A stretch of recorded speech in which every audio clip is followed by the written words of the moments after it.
Assalamualaikum warahmatullahi wabarakatuh. Baiklah sahabatku, saya ingin menjawab pertanyaan klien dari Kalimantan Timur.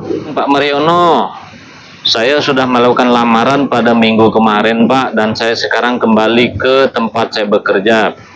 Bagaimana Pak resepnya supaya lamaran saya itu bertahan sampai ke pelaminan?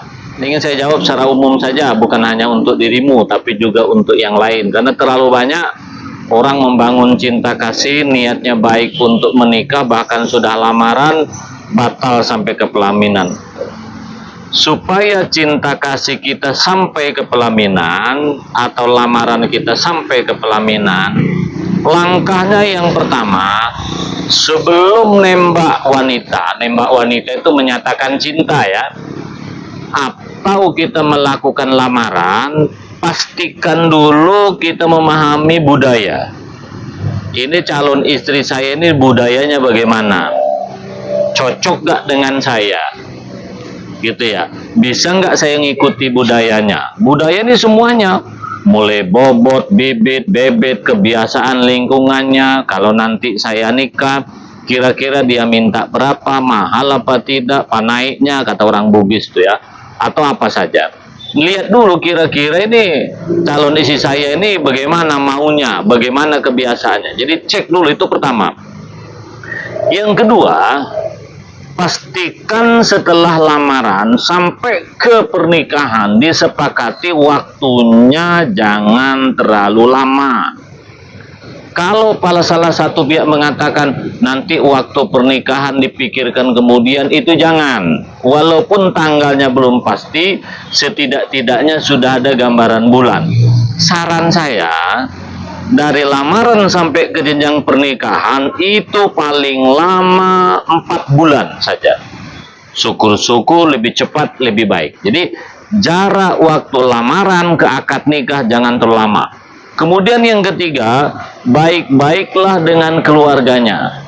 Ingat, menikah itu bukan hanya menyatukan dua insan yang disebut dengan suami istri, tapi menikah juga berbuat baik, bergaul, bersahabat dengan keluarganya.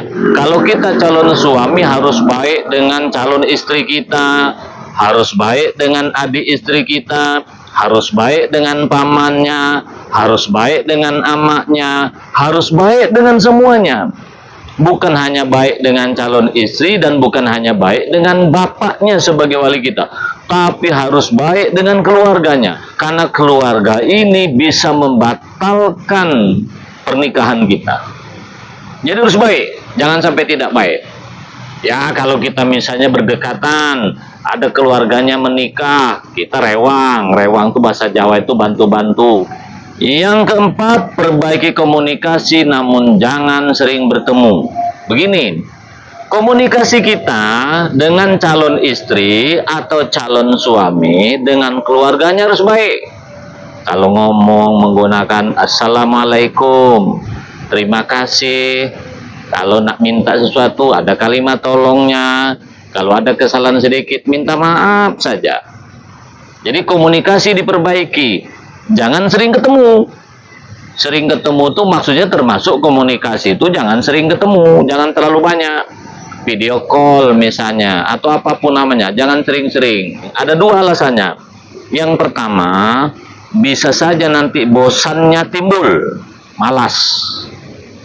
Yang kedua, kalau sering ketemu biasanya ada saja masalahnya. Apa salah omongan, salah tindakan dan seterusnya. Yang kelima, yang wanita bersikaplah seperti ibu. Yang laki-laki bersikaplah seperti bapak. Yang wanita seperti ibu itu bagaimana? Ibu ini kan tugas pokoknya kan 3 ya. Masak, maca, mana? Apa maksudnya di sini? Masak. Calon istri harus pandai masak.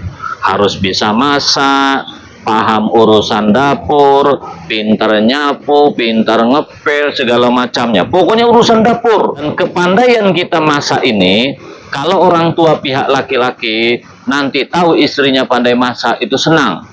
Tahu calon menantunya itu tidak bisa masak, Dia kadang-kadang ngomongin anak laki-laki, "Nak, itu calon istri kau tuh tak bisa masak. Bagaimana mau jadi bini?" Gaya-gaya gadis tuh buang. Yang kedua, seperti ibu itu iso maca, berhias. Berhias di sini satu, hiasnya tidak norak. Pakaian-pakaian yang gadis yang lucu-lucu tuh hilangkan. Pokoknya sudah seperti mak-mak. Harus bergaya dewasa. Sepatu, sendal, pakaian, jilbab. Jangan lagi yang modis-modis. Pokoknya sudah harus tampil sebagaimana istri soleha. Yang ketiga, isomana.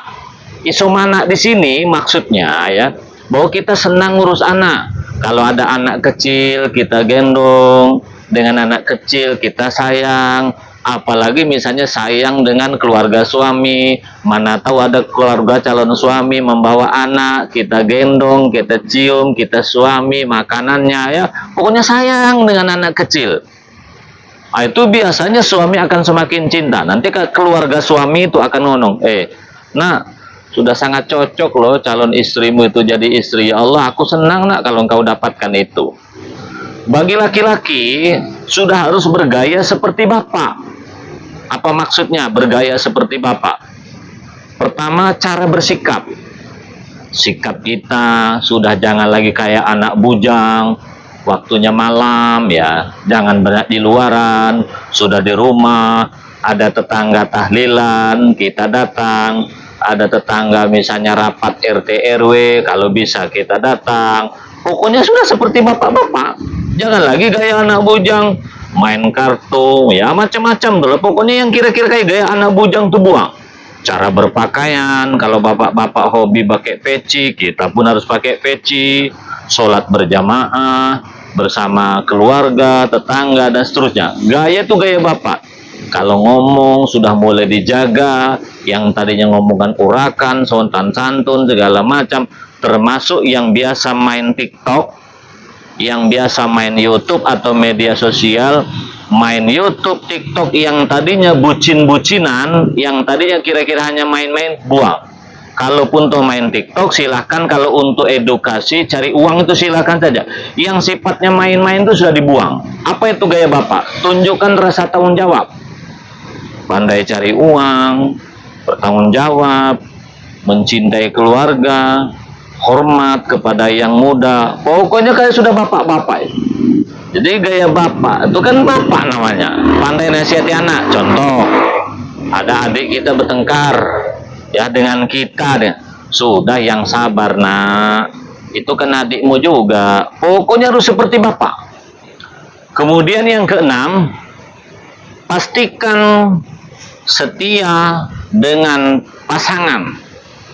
Dan satu hal yang harus dijauhi, mantan.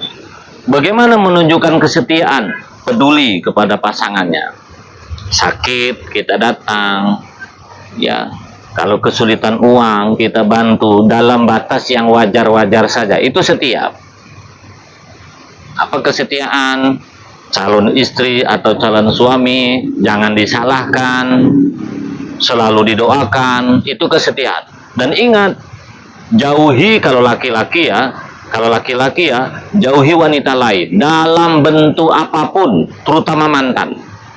Karena bagi seorang wanita, apakah istri maupun calon istri, dosa terbesar suami adalah selingkuh. Sama lah dengan Allah Subhanahu wa Ta'ala. Dari sekian banyak dosa besar, itu kan syirik. Syirik itu menyekutukan Allah. Begitu juga kita, kalau sudah lamaran, ingin sampai cinta kita sampai ke pelaminan, pastikan kita jangan main wanita lain dalam bentuk apapun, langsung atau tidak langsung, melalui media sosial atau apapun, apalagi mantannya. Karena mantan tuh sangat membuat ganjalan kalau sampai gitu kita lakukan. Ya, walaupun sekedar main-main, walaupun sekedar berkunjung saja, jika perlu mantan itu kita blok habis, karena kita ingin fokus kepada calon istri kita. Kemudian pastikan HP kita bisa kita gunakan sama-sama. Kalau kita sedang bertemu, HP calon suami bebas dibuka calon istri, malah kadang minjam pula. Begitu sebaliknya, HP calon istri bisa dibuka oleh calon suami, HP calon suami bisa dipinjam oleh calon istri. Yang terakhir, kalau kita tidak bisa menepati janji, ngomong baik-baik dan minta maaf, jelaskan alasan yang logis. Tanggal pernikahan berubah, minta maaf, jelaskan apa alasannya. Pemberian, misalnya tadinya kita sepakat suami memberikan uang 15 juta, misalnya emas 20 gram, tiba-tiba pada waktu yang ditentukan uang tidak ada. Cepat ngomong baik-baik, apa masalahnya, jelaskan. Misalnya orang tua saya jatuh bangkrut, kayak apa kayak, buat, jelaskan apa masalahnya. Nah, dengan cara seperti itu, cinta kasih kita kepada wanita, wanita kepada calon suami ya, dan juga apalagi yang sudah lamaran, insya Allah sampai ke pernikahan. Jelas ya, mudah-mudahan manfaatnya. Assalamualaikum warahmatullahi wabarakatuh.